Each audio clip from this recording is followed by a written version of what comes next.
Good morning, students. Hope all of you are fine. So today we are going to continue with the last day's chapter, that is why history. But before that, I want to give you some recap. So let's start with that. So last day we have started with what is history, what is ancient, why do we study history, what are the two parts of history, that is prehistory and history, why do early man do what did early men do with stone tools, how do we know that the early men cannot write. So the first question is, what is history? History tells us about what happened in the past. It reveals how people lived, what they ate, where they lived. The second question is, what is ancient? Ancient means very distant past. Why do you study history? We study history to know about our past, our ancestors, the kings and different dynasties that ruled us, because it is exciting and interesting to know about our past. As it tells us about our past, we can analyze our past and move towards the better future. The next part, history, is divided into two parts, that is prehistory and history. So what is prehistory? Prehistory is a period when there were no written records, and history is a period for which written records are available. And the pre means before. For the prehistory, pre means before. So what else did they do with the stone tools? They dug out roots, cut leaves of plants for shelter and clothing, used them for hunting, protected themselves from wild animals. These are the works the early men do with the stone tools. They mainly use the stone tools to draw images on cave walls and on stones. Early men could not read or write, but they knew how to draw and paint. So they drew on the walls of caves and rocks, and with their time they learned to sharpen their tools, which made their life easier. Now they cut out and dig and hunt the animals easily with the stone tools. So how do you come to know that they cannot write? Because they used to draw on the cave walls. They used to draw the pictures on the cave walls. So like this way we come to know that they do not know how to write, but they can draw. So today we are going to start with the new chapter. Let's start. So we are continuing the chapter. The first point is, who tells us about the painting and dugout materials? It is the archaeologist, and the study is called the archaeology. So we will read what is archaeology and what is archaeologist. People who undertake the study of history by digging up of the past are called the archaeologist, and the study is known as, means the study of digging out the old digging up the past is called the archaeology. The study is called the archaeology, and the persons who do it, they are called archaeologist. It is with the help of archaeologists that we get know of the prehistoric times for which there are no written records. They carry out excavations, dig out old tools, pottery, jewelry, and bones, and these findings are called artifacts. So we got what are called artifacts. The dig out old tools, pottery, jewelry, bones. These findings are called artifacts. Archaeologists study these articles and arrive at their conclusion that these things belongs to which period, or how much old is these things, and what happened during that time. This is what archaeologist tells us. Why? Now the next point is, history is written records. Thousands of years ago, when there was no paper, early man wrote on stones, walls of caves, and even barks of trees.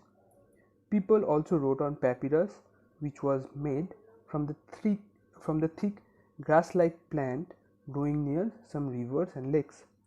Papyrus was mainly found along the river Nile in Egypt. From papyrus, the Chinese invented paper. With the discovery of paper, different forms of writing developed, and language and forms of writing, script, developed. When historians carry out these excavations, thousands of manuscripts and inscriptions were discovered. So now we are going to read about what is manuscript and what is inscriptions. A manuscript is a document or a book written by hand. And what is inscriptions? Inscriptions are words written on stones, coins, or monuments. So what do you mean by manuscript and inscription? Manuscript is a document or a book written by hand, and inscriptions are words written on stones, coins, or monuments. Historians base their study on these written records and dug out materials. As history tells us, the story of past, dates, and events are of great importance because they give us an idea of when an event took place. When you read history books, you will come across dates before the events. So now we are going to read about the meaning of BC and AD because these are related to dates. The letters BC and AD are written before and after dates. After the dates. So BC stands for before Christ, before the birth of the Christ, that is Jesus. And AD means Anno Domini, a Latin word meaning in the year of Lord. Means in this year they believe that Jesus Christ was born.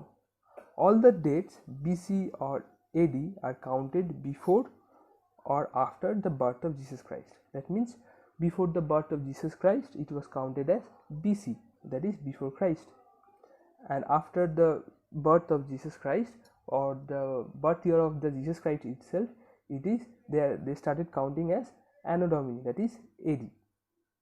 Years with AD written before means years after the birth of Christ, as it begins from 1. The year before the birth of Christ were counted backwards with BC written after them. That means before the birth of Jesus Christ they used to count backward, means 10 years, the next year it will come 9, then 8, then 7, like this way. But nowadays what we are doing, it's 2020, the next year will be 2021. But if it was in BC, how we will count this one?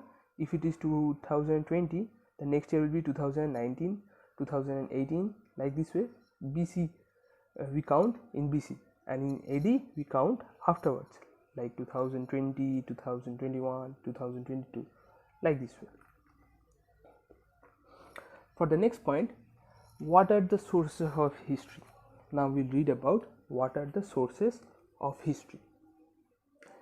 The sources of history are the inscriptions, coins, archaeological findings, literature, foreign travelers' account. So how can we know what was the history of that place, of that era? So we can know it in the inscriptions. Inscription means the words written on stones, coins or monuments. The second point of the sources of history are coins. Coins also help us to know in which period the coin was published or minted. That may be during the British period, the Indian government period, the Gupta period, or any other king's reign. The next point is archaeological findings. Archaeologists have even dug out cities and buildings that have been under the ground for thousands of years. One such example is our own Indus Valley civilization along river Indus and its tributaries. The cities of Harappa and Mohenjo-daro were discovered by Indian archaeologists in the 1920s. The next point is literature.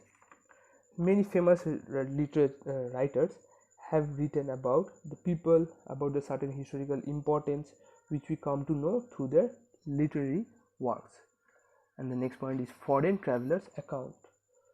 Some examples are Huan who traveled to India and written down the brief history of Indian rulers, about the kings, how they used to rule their people, and what were their administrative strategies. So these are the sources of history. So today we are going to read up to this much, and the next day we will continue with this chapter. There is much more left about timeline, Stone Age, Old Stone Age, and so I think you will read this at home, and next day we will continue with that. Thank you.